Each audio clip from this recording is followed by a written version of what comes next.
Então a gente tem que, se ela não tem uma estratégia de enfrentamento saudável, a gente precisa trazer ferramentas para essa pessoa ter uma estratégia de enfrentamento mais saudável ou indicar psicoterapia para ela. Mastigação, isso é super importante, tem também a ver com ansiedade e com hábito. Prática de atividade física regular, não só para a questão de queima calórica, mas para melhorar a ansiedade, depressão, tudo isso, né? Suporte social, autoimagem, autoconfiança, tudo isso tem que estar no seu laudo. Exemplo, foi realizado preparo psicológico focado nas blá blá blá, foram trabalhadas estratégias de enfrentamento, essa. Os temas dos encontros foram mastigação, isso. Vocês estão entendendo? O laudo tem que ser bem específico, gente. Análise. Remeter à entrevista psicológica na análise, tá? Então, vocês vão apontar o histórico de vida, a influência dos comportamentos sobre o adoecimento. Por que adoecimento? Porque obesidade é uma doença. Qual a influência dos comportamentos dessa pessoa sobre o adoecimento, sobre a obesidade? Você vai colher tudo isso na sua entrevista inicial, na sua anamnese. Realização do preparo para a cirurgia, tudo isso tem que estar no seu laudo. Se é compatível com as necessidades dessa pessoa e as do tratamento cirúrgico. Vamos lá, parágrafo sobre os testes. Os resultados dos testes indicaram, por exemplo, traço leve de depressão e ansiedade leve, falta de motivação no trabalho, preconceito, dificuldade, tudo isso. Ou constataram-se sofrimento emocional, dificuldades descritas pela pessoa, riscos e prejuízos significativos à qualidade de vida do paciente e diretamente relacionados às consequências biopsicossociais da obesidade, que é aquilo que eu falei.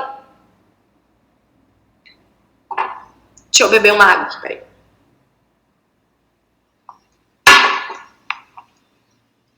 Intervenções psicológicas. Acolhimento. O que você fez de intervenção psicológica que você vai relatar no laudo? O que você fez durante esse processo? Acolhimento, escuta, favorecimento de expressão de emoções, suporte emocional, desenvolvimento de comportamentos de autoobservação para a pessoa se autoobservar, autoconhecimento. Isso é importante até para o pós-operatório. Automonitoramento e autocuidado, minimização do sofrimento emocional, promoção de estratégias para lidar com o adoecimento e com o tratamento cirúrgico.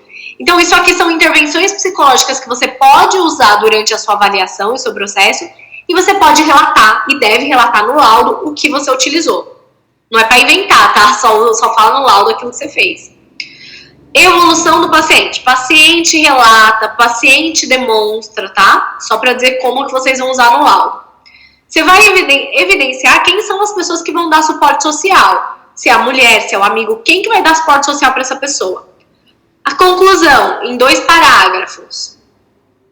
Ausência de quadro de psicopatia grave, de adicção de álcool e droga, transtorno mental e de transtorno alimentar, por exemplo. O paciente apresenta conhecimento sobre o procedimento e cuidados pré- e pós-cirúrgicos, expectativas realistas, suporte social, participativo, franco processo de mudanças no comportamento alimentar, segmento de orientações da equipe. É isso que a pessoa quer saber, tá? Diante disso, o paciente encontra-se preparado psicologicamente neste momento para a realização de cirurgia bariátrica.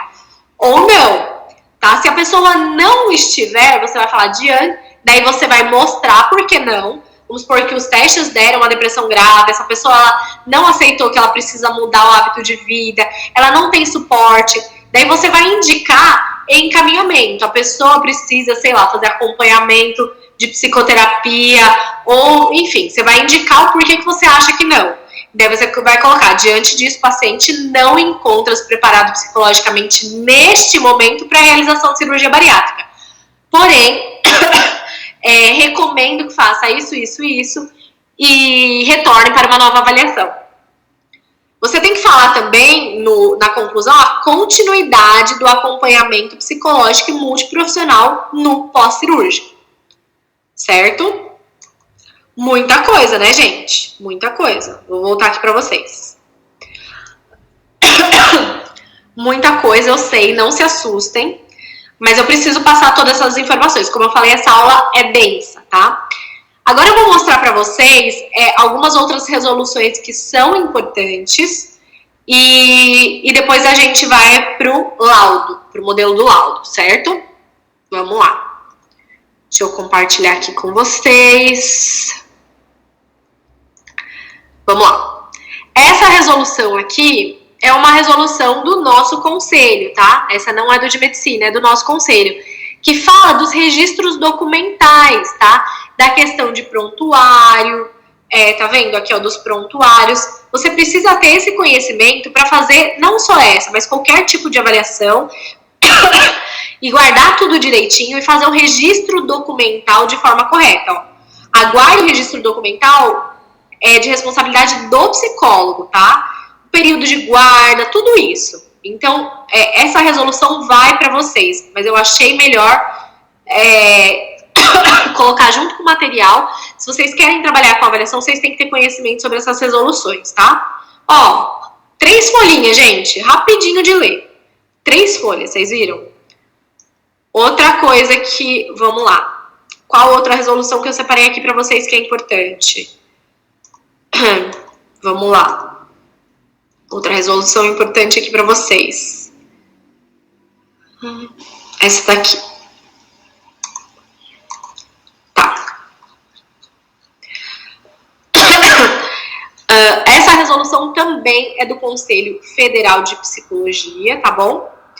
E essa resolução fala sobre as regras para elaboração de documento escrito produzido pelo psicólogo, tá? Então, quais são as modalidades, como guardar o prazo de validade de cada documento, a entrevista devolutiva, todas essas regrinhas que eu tô falando para vocês, mas vocês precisam ter essas resoluções, tá? Tudo isso, ó, tudo explicadinho aqui pelo próprio conselho. Vocês estão vendo, ó? E é bem explicadinho, viu? Vocês precisam ter essas resoluções aí guardadas. Envolve não só essa avaliação que eu tô falando hoje, quanto a de ontem e a de amanhã também. E o próximo que eu separei para vocês vai junto com o material de apoio, essa aqui.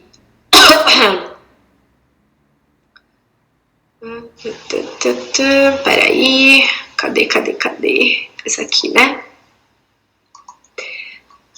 Essa aqui. Essa daqui estabelece as diretrizes para a realização de avaliação psicológica, tá? Todas as diretrizes para avaliação psicológica. Eu falei tudo aqui para vocês, que os testes têm que ser aprovados pelo conselho, que tem que dar devolutiva, tudo que eu já venho falando para vocês, tá? Do SATEPSI, que é onde a gente procura os testes, tudo isso eu já venho falando para vocês, mas eu quero que vocês vão trabalhar com avaliação, vocês precisam ter isso aí guardado numa pastinha no computador, tá? Porque tem muita coisa que a gente esquece, eu mesmo trabalho com isso todo dia. E como que é mesmo aquela regra? Vou e olho o material. Então, você quer trabalhar? É essencial que você tenha essas resoluções do nosso conselho que eu estou enviando hoje para vocês, ok? Essencial. Vamos voltar agora. Eu passei para vocês aqui quais são as resoluções que são importantes para a avaliação de cirurgia bariátrica e para as avaliações em geral, tá bom? Guarda isso na pastinha no computador. Vocês viram? Tem uma que é 3 folhinhas, gente. Deixa aí, pegou alguma avaliação, tá em dúvida? Olha aí, da fonte mais segura. Porque eu vejo tanta gente ensinando no YouTube abobrinha. Tanta gente ensinando abobrinha no YouTube. Você quer numa fonte segura? Vai no Conselho Federal de Psicologia. Vai na fonte do negócio. Porque tem muita gente ensinando abobrinha aí. Então toma cuidado. Outra coisa que eu acho importante ressaltar aqui é essa questão da gente ter consciência do processo de avaliação como um todo. As pessoas, eu entendo que quando a gente está inseguro, porque a gente não conhece o processo, a gente quer uma diretriz. E por isso a preocupação, quantas sessões, qual teste, qual o modelo, né? Mas nós lidamos com uma coisa muito subjetiva, que é o ser humano, é a mente humana. Então você tem que estar preparado para avaliar psicologicamente, inclusive os seus pacientes. E aí a gente não pode pôr as pessoas num quadradinho. 4 sessões, 6 sessões. Não, e se essa pessoa precisar de mais sessões? Eu te digo já que em 2, 3 não dá pra fazer, mas assim, de 6 a 10, não sei, depende da pessoa. E que teste, Tami? Não sei, depende do que ela apresentar. Entendeu? Então, assim, tem alguns construtos, alguns critérios que são obrigatórios da gente avaliar. Como eu falei, é essencial avaliar a personalidade. Mas você pode usar qualquer teste de personalidade. A avaliação de amanhã, que é a avaliação para porte e registro de arma de fogo, é mais fechadinha. Tem alguns testes que a gente comumente usa, porque tem critérios que são obrigatórios da gente avaliar por uma recomendação da PF, da Polícia Federal. Mas abram a cabeça para essa questão de avaliação psicológica. É uma pessoa, é a mente dela, é a vida dela. Não tenta enquadrar essa pessoa num modelo de laudo, só trocar dados. Pelo amor de Deus, não faz isso. Tá? Então avalia tudo isso que eu falei. Eu estou te trazendo tudo de forma muito profunda. Os modelos que a gente está trazendo, o SOS Psico, é só para você ter uma ideia da estrutura. Tá? Então digo e repito, a gente está avaliando o ser humano, a gente está lidando com vida. E vocês estão vendo que o impacto de uma avaliação mal feita pode ser sim totalmente desastroso. Desastroso eu digo, até a morte. Então a gente precisa ter responsabilidade. Vamos pro modelo agora que eu disse isso.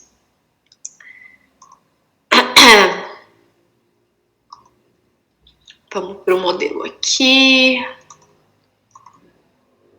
Todo mundo acompanhando o modelo aí comigo? Tudo ok? Certinho, né? Vamos lá então. Será que eu consigo fechar isso aqui? Não dá, né?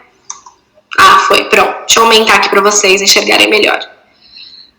Modelo de laudo para cirurgia bariátrica, baseado na resolução do conselho, tá? Então, esses modelos que eu faço para vocês, não é um modelo cabeça da Tami, é um modelo baseado na resolução do nosso conselho. Então, a gente é obrigatório seguir esses modelos, tá? O que está sublinhado é um exemplo para ser substituído, todos os nomes são fictícios, ok? Então, vamos lá. Identificação, nome da pessoa ou instituição atendida. Aqui, um paciente que inventamos, Bolívar Rodrigues. O nome de quem solicitou, o médico, o CRM dele. Então, aqui vai a identificação de quem pediu o documento, especificando se a solicitação foi realizada pelo Poder Judiciário, por empresas, instituições públicas ou privadas, pelo próprio usuário do processo de trabalho prestado ou por outros interessados. Finalidade, avaliação psicológica voltada para a cirurgia bariátrica. Descrição da razão ou motivo do pedido. Exemplo, avaliação psicológica voltada para a cirurgia bariátrica. Lembra, gente, que esse modelo aqui, eu só quis que vocês entendessem a estrutura. Eu quero que vocês sigam a aula para montar o laudo de vocês. Tudo aquilo que eu falei na aula, porque tá muito mais complexo. Isso aqui é para vocês entenderem a estrutura obrigatória de um laudo, tá? Nome do autor aqui. Quem é o psicólogo, o CRP. Lembrando, você tem que colocar o seu nome completo por extenso e o número do seu conselho. Você não pode abreviar o seu nome. Só os nomes do meio você pode abreviar, tá? Mas tem que colocar o seu nome completo. Não pode, por exemplo, colocar o primeiro e o último nome. Descrição da demanda. Por exemplo, aqui. Bolívar, 40 anos, solteiro, reside com um filho, trabalha como terapeuta. De acordo com o avaliado, começou a engordar nos últimos 20 anos. Refere ser impulsivo apenas com refrigerante, que sua autoestima é baixa a ponto de não querer ir ao supermercado. Não gosta mais de tirar foto e nem de sair com os amigos. Quando não está atendendo, está no quarto isolado, deitado. Mencionou que procurou a cirurgia para melhorar a qualidade de vida depois de muitos anos de conversa com o filho. Vocês viram que eu dei só uma ideia, mas vocês têm que colocar tudo na descrição da demanda. Os hábitos dessa pessoa, histórico familiar, se tem obesidade, se não tem, como é a relação dela. Tudo que vocês escolheram com a anamnese. Aqui eu só dei uma estrutura básica para você entender. Sigam a aula, tá? O modelo da aula, tudo aquilo que eu escrevi na aula para elaborar o laudo. Então, nesse item, o psicólogo, autor do documento, deve descrever as informações sobre o que motivou a busca pelo processo de trabalho prestado, indicando quem forneceu as informações e as demandas que levaram à solicitação do documento. Tudo que ele vem sofrendo com isso, por que ele pensou, se ele já passou por vários regimes ou não, como ele se sentiu, vocês lembram? Tudo aquilo que eu falei. Referência interna e interna, então se ele se sente pressionado ou não para fazer isso, tudo isso vocês vão colocar na descrição da demanda. A descrição da demanda constitui requisito indispensável e deverá apresentar um raciocínio técnico-científico que justificará os procedimentos utilizados. Depois, os procedimentos. Então, a avaliação foi feita em 7 sessões de 1 hora de duração cada. Bolívar foi responsável por fornecer os outros dados que embasaram essa avaliação, além dos testes aplicados. Os dados de natureza qualitativa e quantitativa foram colhidos a partir da observação clínica, entrevista inicial e os seguintes testes e escalas. Então, nesse item, o psicólogo autor do laudo deve apresentar um raciocínio técnico-científico que justifica o processo de trabalho realizado pelo psicólogo e os recursos técnicos científicos que você utilizou. Então, vamos supor que você trabalhou com metas e objetivos, você pode falar que fez um exercício de imagem corporal, você cita aqui os procedimentos que você utilizou, tá? Não só testes. Então, cumpre o autor do laudo citar as pessoas ouvidas. Então, se você recebeu a rede de apoio dessa pessoa, você vai contar aqui, que fez entrevista, as informações objetivas, número de encontro, tempo de duração, tudo isso vai nessa parte do procedimento. Análise, vocês lembram, né? A análise aqui, gente, tá pequenininha, eu só quis que vocês entendessem. Mas a análise é longa, tá? A análise, vocês têm que ver tudo aquilo que a gente falou na aula. Então, vamos lá, ó. Por exemplo, na avaliação do HTP foi possível verificar que Bolívar tem sinais leves de depressão, autoimagem negativa. Deixa eu beber uma água aqui. Com base no teste aplicado, é possível verificar que não há indícios relevantes de... Então, no teste BDI-2 foi possível identificar nível moderado de depressão, o paciente já está passando por acompanhamento terapêutico, portanto, esse fator não é impeditivo. Na escala Hansen, o nível de ansiedade se demonstrou moderado, o paciente já está passando por acompanhamento e tal. Em contraponto, não apresenta quadros psicóticos, imaturidade, imprevisibilidade, indecisão, instabilidade, oposição e vulnerabilidade. Não é que não apresenta, tá? Faltou uma palavra aqui nesse modelo de laudo, não apresenta de modo relevante, tá? Porque todo mundo apresenta imaturidade, imprevisibilidade. Então, cuidado com esses termos, faltou a palavra não relevante aqui, enfim. Por meio da anamnese, observação clínica e aplicação de testes com o intuito de melhor compreender a personalidade do paciente e seu funcionamento psicossocial, foi possível avaliar que aspectos referentes a perdas profissionais e pessoais o levaram a ter segurança em relação à decisão feita sobre a busca pela cirurgia bariátrica. Além disso, o paciente relata estar ciente acerca da necessidade de acompanhamento de uma equipe multidisciplinar nos períodos pré e pós-cirúrgico, assim como terá suporte durante todo o período do pós-operatório por parte do filho e da prima, que é enfermeira. Como, de acordo com o relatório da psicóloga que o acompanha, não há um comportamento compulsivo, então, nesse caso, esse cara, por exemplo, já passava por terapia. E, de acordo com todo o processo de avaliação, não há impeditivos, focamos na necessidade atual e posterior de uma psicoeducação referente à aderência de uma rotina com hábitos saudáveis. Esse laudo não esgota todos os conteúdos físicos, psíquicos e emocionais da pessoa avaliada, bem como os procedimentos aplicados, e a conclusão não devem ser utilizados com outra finalidade. Então, nessa parte do documento, o psicólogo deve fazer uma exposição descritiva, metódica, objetiva e coerente com os dados que você colheu lá na parte dos procedimentos. E situações relacionadas à demanda em sua complexidade, considerando a natureza dinâmica, não definitiva e não cristalizada do seu objeto de estudo. Quem está aqui hoje, estava aqui amanhã, estava aqui ontem, eu falei muito sobre isso. O ser humano, ele é dinâmico, ele não é definitivo e ele não é cristalizado. Então, a pessoa está o tempo todo mudando, igual aquela música do Raul Seixas, né? Eu prefiro ser essa metamorfose ambulante. É isso o ser humano. Então, o seu laudo, a sua avaliação, é uma foto, um retrato do que você viu agora dessa pessoa. Amanhã ela pode estar de outro jeito, tá? Então, isso é importante. Você não bater um martelo como se a sua avaliação fosse uma coisa cristalizada sobre essa pessoa, porque não é. ok? A análise não deve apresentar descrições literais das sessões ou atendimentos realizados, salvo quando tais descrições se justifiquem tecnicamente. Então, você não coloca na análise as falas de vocês. Ah, fulano disse isso, daí eu respondi aquilo. Não, tá? É uma análise, não é para colocar relato literal da sessão. Nessa exposição, deve-se respeitar a fundamentação teórica que sustenta o instrumental técnico, né? Então, você está embasado, sua hipótese saiu de algum lugar. O que foi algum lugar? Ah, os testes, algum artigo científico que você leu, a sua abordagem teórica, enfim. Bem como os princípios éticos e as questões relativas ao sigilo das informações. Somente deve ser relatado o que for necessário para responder à demanda, tá? Você não coloca aquilo que não é necessário para responder à demanda, só o que é necessário para responder à demanda. Vamos supor, já recebi um caso assim. Uma pessoa, um homem, ele sofreu abuso sexual entre a infância e a adolescência, ele tinha 10 anos, e depois disso ele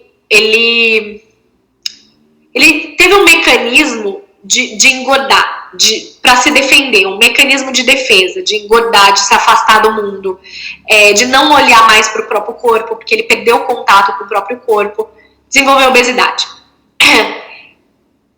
Isso não respondeu à demanda, tá? Até porque ele queria manter isso em sigilo, eu só coloquei que questões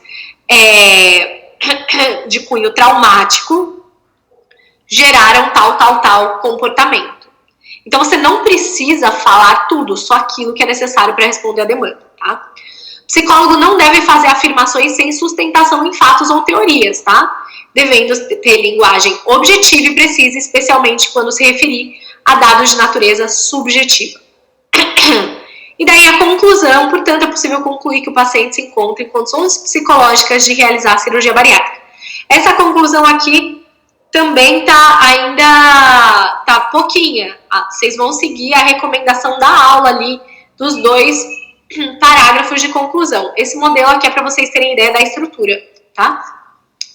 Então, nesse item, o psicólogo, o autor do laudo, deve descrever suas conclusões a partir do que foi relatado na análise, considerando a natureza dinâmica e não cristalizada do seu objeto de estudo.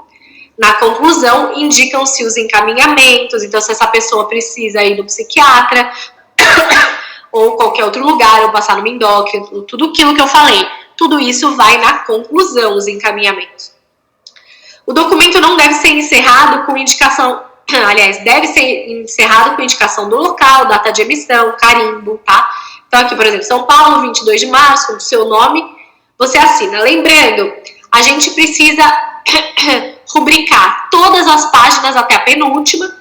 Na última página a gente assina e carimba. Isso é obrigatório, tá?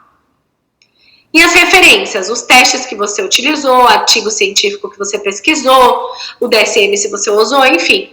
Os materiais que você utilizou, você coloca nas referências, isso é obrigatório também. Deixa eu só voltar aqui para vocês um pouquinho. Eu quero fechar aqui falando algumas coisas com vocês antes de responder as questões de vocês, tá? Até aqui você aprendeu 2 tipos de avaliação para cirurgia bariátrica, né, e para vasectomia. Mas claro que não é só isso. Como eu falei logo no começo da aula, dominar a arte de fazer avaliação é o primeiro passo para ter uma carreira sólida e estável na psicologia. Eu acredito que para ter sucesso em qualquer profissão, você precisa de vários componentes. É como um quebra-cabeças que você vai juntando os elementos e quando você completa todos os espaços que você consegue enxergar um belo quadro, uma bela paisagem, é isso. E na nossa profissão não é diferente, porque